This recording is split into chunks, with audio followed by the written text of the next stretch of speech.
ગુંડા ભાઈ, મને કિડનેપ કેમ કરી હે ઈ તો કો. ગુજરાતી નથી આવડતું? તારી ભલી થાય. હવે તું જો, તારું માથું ના ફેરવી નાખું ને તો મારું નામ એ રમલી નહીં. देखो आप मुझे यहाँ जितने दिन रखना चाहो ना रखो, मुझे कोई वांधा नहीं है, लेकिन एसी का कुछ करना हो, आपसे कोई तकलीफ नहीं है, लेकिन गर्मी से तकलीफ है भाई.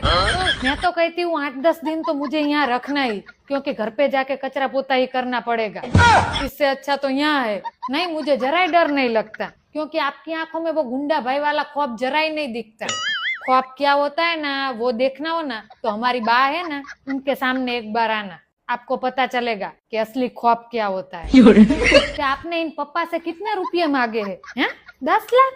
अरे डोबा जेवा, आप 50 लाख मांगते ना तो अभी कान्या के पप्पा दे देते, क्योंकि मैं उनकी एक ने एक बायड़ी हूँ. अभी हमारे गुजराती में बैरे की बहुत तान है, एक बैरा भी માંડ માંડ मिलता है. कोई कोई तो वहाँ ढाई रही